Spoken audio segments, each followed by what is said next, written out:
Divine exemption. Okay, mwenye kuna dictionary tuangalie kwa exemption inamaanisha nini? Maana ya exemption. To be exempted. Anapangalia to be exempted inamaanisha ni kama watu wanafanya kazi na wewe haufanyi kazi. Watu wanalipa kodi na wewe haulipi kodi. You are being exempted. Ni kama shuleni kwa wanaanga high school inafika wakati wa kufukuza watoto nyumbani. Wewe uko na balance kubwa. Wanafukuza watu alafu wanasema Julius rudi kwa darasa. You have been exempted from suffering. Exemption inamaanisha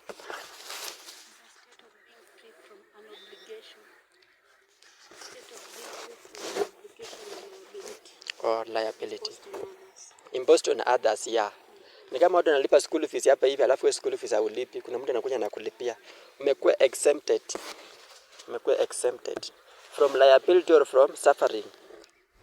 Yeah. So napata ya kwamba like 1/3 of the Bible consists of prophecy, which means it must happen. Kuna vitu zingine Mungu ameshaamua, liwe liwalo, ufunge, upray and fast, ameshaamua lazima zitafanyika, kuonyesha ya kwamba yeye ndiye Mungu, lazima tu si happen. So the only way God can do is that to exempt us from suffering, to exempt us. That is the only thing God can do in our life. I'm saying this because many people are worried, many people are stressed. Now the economy is high, everything is escalating. Oh, hakuna kazi, and then what shall we do? Mungu ako na mpango mbadala kwa watu wake. He has plan B to our life. For example, in the real life unapata kwamba kuna watu ambao wanakuwa exempted from the normal obligations ama from suffering. Kwa mashaka wetu example kuna like the soldiers. Wanakuwa exempted. Soldiers vitu zao hasikwangi bei yao haikwangi same na vitu yetu. Ukienda kwa camp ama kwa baraka ya soldiers, mkate unanunulia 130 huko ni 60. Ni half. They have been exempted because they are serving the nation. Sukari yenye unanunulia maybe 200 huko kilo. Ukienda kwa camp, hata kilo inaweza kuwa 60. It is even more than a half. They have been exempted. Yeah, they have been exempted. Napata soldiers wanakuwa exempted. Unapata ya kwamba like during drought in areas that like for example in semi-arid areas like huko Turkana, napata wanakuwa exempted. Napata wanapelekewa relief food. Alafu bei ya huko pia inakuanga chini. For example ukikuwa mwalimu na upeleke Turkana, pesa yenye na mwalimu wa Turkana si ya same na mwalimu wa Eldoret, anakuwa exempted. Huko unapewa relief ama inaitwanga kuna pesa ya hardship allowance. Hardship allowance unaweza pewa same na mshahara ya mtu hapa. Yeah, hardship allowance unaweza pewa hata 20,000. Sasa mwalimu wa Turkana apate pesa same na mwalimu wa Uasin Gishu. Hapo unaweza kuwa unapata 30, huko mtu anapata 70. Hardship allowance 20,000. Medical allowance free. Transport allowance free. Sana kwa exempted. Because of the hardship. So kuna vitu vingine Mungu ameshaamua, they will just have to happen as planned. For example tukisoma the book of 1 Samuel 17:25, tunapata ya kwamba hapa kuna mtu alikuwa exempted kwa Biblia anaitwa David, alikuwa exempted from paying taxes. Unaweza soma 1 Samuel 17:25, mtu atusomee hiyo. He was exempted from paying taxes. Alikuwa amesema mtu atakayeua Goliath, 1 atapewa binti wa mfalme, number 2 he'll be exempted from paying taxes and his family. And no application watu wengine wanafanya lakini nyinyi mnakuwa exempted. Can somebody read for us 1 Samuel 17:25? Nasema aje? Samuel 17:25. Now the Israelites had been saying, do you see how this man keeps coming out? He comes out to defy Israel. The king will give great wealth to the man who kills him. He will also give him his daughter in marriage and will exempt his family from taxes in Israel. Wow, you'll be exempted. Kama ungewa Goliath, ungekuwa exempted from paying taxes. Ni kitu ambayo ike must. Ukisoma Matthew 24, Yesu alisema kutakuwa na wars, rumors of war, earthquake, and these things they must happen. Hakuna vile ninaenda ku pray and fast tuistopishe. There's no way, they must happen. Itafanyikia kwa wazuri na kwa wabaya. Like COVID-19 sili affect kila mtu. Ukuwa umeokoka, huko umeokoka, ulisikia prophecy au kusikia prophecy, kila mtu alikuwa affected. But unapata kwamba during COVID-19 like sisi kila mara na pia alikuwa anakuja na tubariki. In fact alitufungulia special door kwa maisha yetu. We were exempted. Yeah, we were exempted.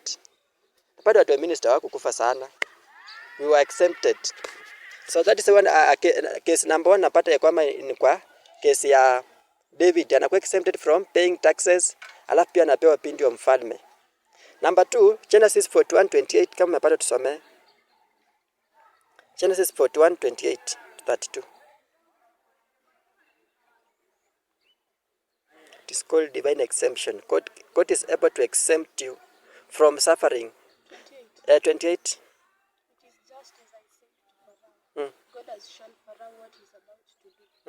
7 years of great abundance are coming from the land of Egypt, but 7 years of famine will follow them. Then all the abundance in Egypt will be from And 32. The reason the dream was given to Pharaoh in 2 forms is that the matter had been finally decided by God. Yeah. So Farao aliota ndoto mara mbili. Mara mbili inamaanisha kwamba it had been family, ilikuwa imeshaamuliwa. There's no way. Hata angeenda prayer and fast imeshaamuliwa ya kwamba hiyo drought lazima ifanye nini? Ifanyike. But kwa sababu Mungu ako na watu wake lazima nao atauepusha na wao. So it was just to happen. But unapata kwamba Joseph hapa anakuwa exempted. Joseph was exempted. He exempted his family because of him walking with the Lord. Kwa sababu yake familia yake haiku kuwa affected na njaa because he came up with an idea. Unaona? So number 2 tunaona pia Joseph hapo hivyo. Because it had been planned lazima tukue na drought. So his family was exempted from famine and drought because of him. Yeah. Okay, also we can read from the book of Psalms 93 verse 3. Psalms 93 verse 3.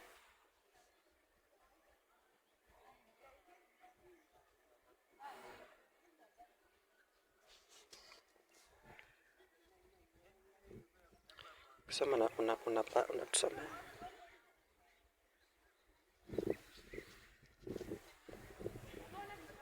Mwingine afungue Exodus 10:22.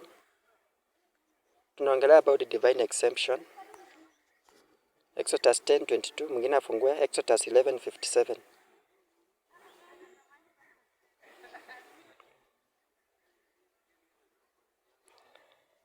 Psalms 93 verse 3. Nasemaje? The seas have lifted up, oh Lord. The seas have lifted up their voice. The seas have lifted up their pounding waves. Okay, Exodus 10:22.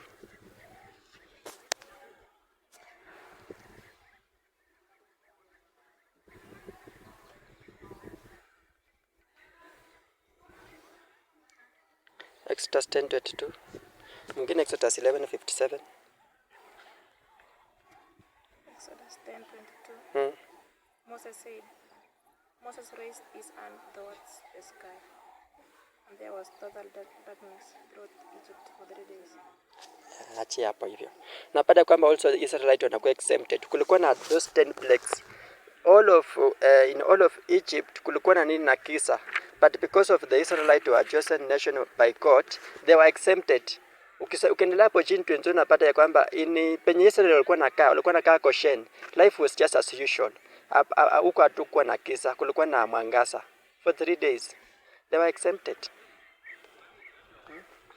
They were exempted. Pia tunaangalia when the Israelites were crossing the Red Sea. They were also exempted.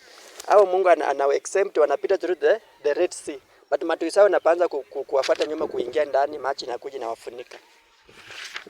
So God has a way of saving his people. Isaiah 4 also Exodus 11:57. Exodus 11:57. Exodus 11:57. Inasema? Ama 37?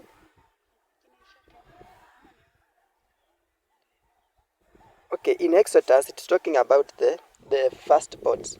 unapata kwamba like the firstborns in Exodus chapter 11, the firstborns sons of Egypt were killed, including that of Pharaoh. But kwa wana wa Israeli hakuna hata firstborn mmoja mwenye aliuliwa. Even there was not a dog barking. Verse 7, I think it's verse 7. So they were also exempted. They were also exempted. The last book is the book of Isaiah 43 verse 4. Sasa usijali ati maisha imekuwa ngumu aje, unapitia nini? God has a plan, a divine plan of saving his people. Akituma his judgment. He has a way of saving us. Bwana hawezi akatuacha tu kwa mikono ya adui hivyo, hapana. God will save us. Anajua kwamba tuko kwa hii dunia. Isaiah 43 verse 4.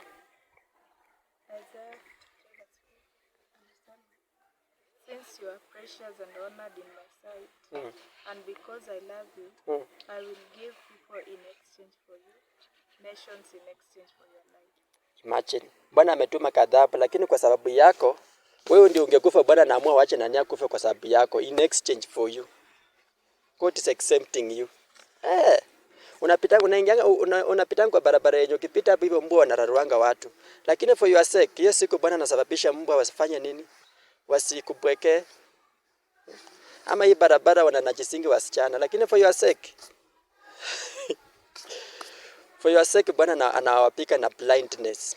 God exempting you. So God has a plan, as a way of exempting us. Exempting us means setting us free from obligation that is imposed on others ama suffering.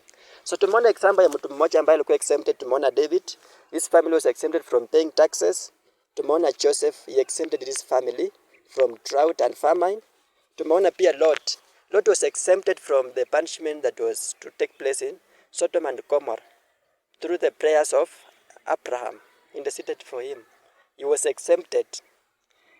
Naona pia Moses was exempted when the firstborns were being killed. Yeye mamake aliona he was beautiful na kamficha. He was exempted. Yeah. Naona pia Daniel. He was exempted. Anatupa kwa tanuru la moto lakini moto haifanyi na haimchomi. Na kuwa exempted. Tunaangalia pia during the time of Elijah. All people who are claiming to know God, they were killed. Elijah thought he was alone, who was still worshiping the Lord. But Mungu alimwambia aje, there were still 7,000 people who had not bowed down to Baalim. God can exempt us. Even Elijah was exempted by God. He was the same person who prophesied what drought and famine. Hata pia ikamu affect. But God had a plan B to rescue him. Aliprepare, kulikuwa na one, alitumia ndege kumlisha. Number 2, there was, he also prepared a widow ambaye alimlisha. And it was the same person mwenye alitabiri, alifunga mbingu na ikakuja kama affect. But God had a plan B to save him. So my encouragement to you is that kuna vitu zingine Mungu ameshaamua. According to Matthew chapter 24 verse 3, zimeshaamuliwa.